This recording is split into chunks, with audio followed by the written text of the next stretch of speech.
নম্বর যদি যুক্ত হয় আমি চাকরি ছেড়ে দেব। আপনারা ভিডিওটা দেখেন।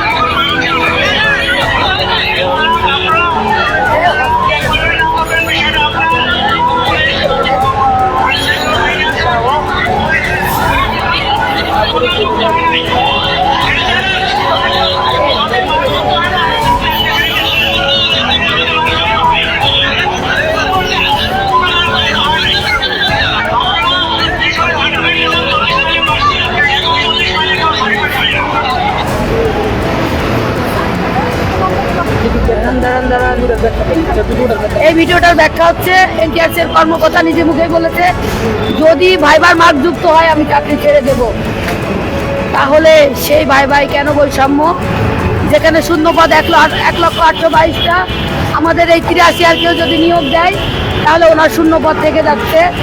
তাহলে উনি কেন আমাদেরকে এই ভাইবা নামক প্রহসনে আমাদেরকে ফেলালো? একটা বোর্ডে 30 জন পরীক্ষা দিয়েছে, একজন মাত্র পাস। কেন? এই 29 জনকে আমরা অযোগ্য, যারা 18 লক্ষ প্রিলিমিনারি পরীক্ষা দিয়ে 83,000 দেখছে, আপনাদের কি মনে হয় তারা অযোগ্য? তারা এমনিতেই এই 83,000-তে আসছে। এটা কেমন কথা, কেমন বৈষম্য? রিটেনে যেখানে 1 মাস মাত্র, পরীক্ষার 1 মাস আগে নতুন সিলেবাসে আমরা পরীক্ষা দিয়েছি, কোনো অপশন ছিল না, নো অপশন। আমার বিশ্বাস আমি সর্বনিম্ন 70 পাবো। আমাকে একজন আমার লেখার কোয়ালিটি, আমার হাতের লেখা দেখে বলেছিল, তুই এই খুলনা বিভাগের মধ্যে রিটেনে হাইয়েস্ট মার্ক পাবি। অথচ আজকে আমি আমার মার্ক জানি না। আমি রিটেনে পাস করেছি, কিন্তু আমি আমার মার্ক জানি না। আমাকে বলা হয়েছে নট কোয়ালিফাইড, আমার কোনো যোগ্যতা নেই। অথচ আমার 50টার বেশি আউটস্ট্যান্ডিং সার্টিফিকেট আছে। আমি ডিবেট করতাম, আমি উপস্থিত বক্তৃতা করতাম, আমি রচনা, পাঠ প্রতিযোগিতা, আবৃত্তি, ইসলামী জ্ঞান, ইসলামী সঙ্গীত, কুরআন তেলাওয়াত, এমন কোনো কিছু নাই। ল রিসার্চের আমার অন্তত 10টা সার্টিফিকেট আছে। আমি ল রিসার্চ একসময় গবেষণা করতাম। আমাকে অযোগ্য বলতে, এই দুঃখ, এই কষ্ট আমি কোথায় রাখবো? আমার বাবা বলতো কি, মা, এই পৃথিবীর সম্পদ, টাকা পয়সা, জায়গা জমি সবাই নিয়ে যেতে পারে সবকিছু, কিন্তু সার্টিফিকেট, বিদ্যা এমন জিনিস কেউ নিয়ে যেতে পারে না। আমার বাবা, আমি 5 টাকা চাইলে আমাকে 500 টাকা দিয়েছে। সেই বাবা মারা গেছে। সেই বাবার মৃত্যুর কষ্ট ভুলে সন্তানকে কাঁধে নিয়ে কোচিংয়ে গেছি। এই 3টা বছর কষ্ট করে এখানে এসেছি। আজকে আমাকে যদি বলা হয় ইউ আর নট কোয়ালিফাইড, তাহলে তো আমার আত্মহত্যা করাই শ্রেয়। আমি সাধারণ জনগণকে বলতে চাই, তাহলে আমরা আমাদের সন্তানদের কি লেখাপড়া শেখাবো? আমরা কি শিক্ষিত করব? শিক্ষিতদের অবস্থান যদি এখানে হয়, তাহলে আমরা কি আমাদের সন্তানদেরকে শিক্ষিত করতে চাইব? আমার মনে হয় কোনো একটা মহল, education is the backbone of a nation, শিক্ষা জাতির মেরুদণ্ড, আর এই শিক্ষক সমাজ এরাই জাতির মেরুদণ্ডটাকে ঠিক রাখে। অসংখ্য স্টুডেন্টকে যত্ন সহকারে গড়ে তোলে। আজকে সেই শিক্ষকদের যদি এই অবস্থা হয়, এই করুণ পরিণতি হয়, তাহলে কেউ কি শিক্ষক হতে চাইবে? কেউ শিক্ষক হতে চাইবে? আপনাদের কাছে আমি প্রশ্ন করতে চাই, শিক্ষকরা যদি এখানে দিনের পর দিন বৃষ্টিতে ভিজে রোদে জামা শুকাতে পারে, এই শিক্ষকদের মূল্য কোথায়? অথচ এই যে ডক্টর মোহাম্মদ ইউনূস, যিনি শিক্ষক, ওনার কাছ থেকে আমাদের প্রত্যাশা ছিল অনেক বেশি প্রত্যাশা ছিল।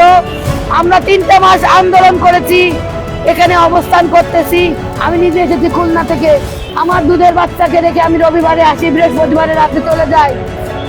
অনেক কষ্ট করে, কথা না বলে এই বুকে পাথর চাপা দিয়ে আমি এই ঢাকা শহরে ঘুরে বেড়াই। আজকে আমার কোনো মূল্য নেই। আমি, আমার সন্তান যখন বলে আম্মু তোমার কি চাকরি হয়েছে, আমি বলি বাবা আর একটু ওয়েট করো, বাবা আর একটু ওয়েট করো। বলে আম্মু আল্লাহ আল্লাহ আমার আম্মুকে চাকরি দাও। আমার আম্মুর চাকরি হলে আমি খেলনা কিনবো, আমি শপিং মলে যাব, আমি চিকেন খাবো, আমি পিৎজা খাবো। আম্মু তোমার কাছে কি টাকা আছে আম্মু? অনেক টাকা কি হয়েছে আম্মু? আমরা কি গাড়ি কিনতে পারবো আম্মু? আমি বলে আম্মু ধৈর্য ধরা শেখো, ওয়েট করো, আল্লাহ আমাকে নিরাশ করবে না, ভালো কিছু হবে। আমি আমার সন্তানকে কি জবাব দেব? আমার মা আছে অসুস্থ, আমার মাকে, আমার জন্য আমি কিচ্ছু করতে পারি না। অথচ এই মা আমার পড়ালেখার পিছনে কত টাকা ব্যয় করেছে, হাজার হাজার লাখ লাখ টাকা। আজকে আমাদের দাবি কি এখানে আমরা জানা উচিত কি হয়েছে আমাদের সাথে সেই ঘটনার ব্যাখ্যাটা আবার দিন। আমরা 18তম শিক্ষক নিবন্ধন ভাইবা বঞ্চিতরা, সনদ বঞ্চিতরা আমরা প্রিলি পরীক্ষা দিয়েছিলাম এনটিআরসি এর 18 লক্ষ প্রার্থী। সেখানে আমরা উত্তীর্ণ হই মাত্র 4 লক্ষ। এই 4 লক্ষ আমরা রিটেনে অংশগ্রহণ করি এবং এই রিটেনে অংশগ্রহণ করে আমরা রিটেনে উত্তীর্ণ হই মাত্র 83,000। এই 83,000 আমরা ভাইবা দিয়েছি। এখন এনটিআরসি এর গেজেট হচ্ছে, আমার ফাইল কোথায়?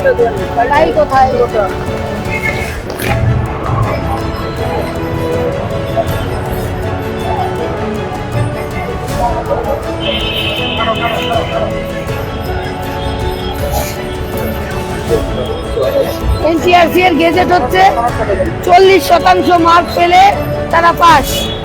যেখানে আমরা সর্বনিম্ন প্রিলিতে 40, রিটেনে 40, ভাই যেখানে আমরা সার্টিফিকেট শো করি, সেখানে আমরা অলরেডি 12 মার্ক মানে 20 মার্কের মধ্যে 60% মার্ক আমরা পেয়ে থাকি।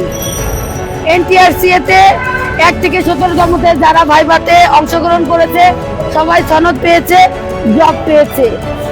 যেখানে পাশের শতাংশ ছিল 97%, 98%। সেখানে আমরা যখন ভাইভাতে অংশগ্রহণ করেছি আমরা তো সার্টিফিকেটেই 60% পেয়েছি, তাহলে আমাদেরকে কেন সনদ দেওয়া হলো না? সেকেন্ড, এনটিআরসি জাতীয় মেধা তালিকা করে রিটেনের মার্ক অনুযায়ী। এই যে exam written full marks 100, of 10 marks 41, এই জাতীয় মেধা তালিকা হয় রিটেনের মার্ক অনুযায়ী। তাহলে আমরাও রিটেনে পাস, তাহলে আমাদেরকে কেন সনদ দেওয়া হলো না? আমাদেরকে কেন জাতীয় মেধা তালিকায় অংশগ্রহণ করতে দেওয়া হলো না? আমাদেরকে কেন গণবিজ্ঞপ্তিতে আমরা অংশগ্রহণ করতে পারলাম না? আমরা কেন জয়েন করতে পারলাম না?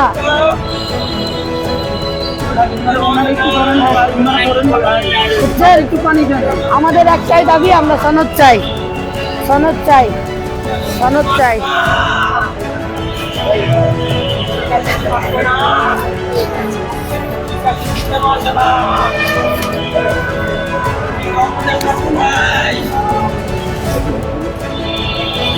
দর্শক, এখানে 18তম শিক্ষক নিবন্ধন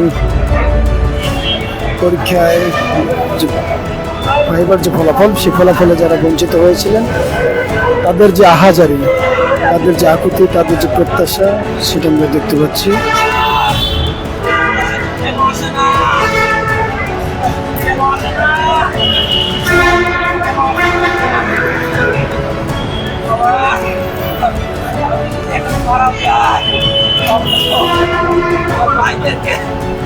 দেওয়া হয়, আমার লাশের সাথে সাথে সনদ দিয়ে দেওয়া হয়, সনদ দেওয়া হয়।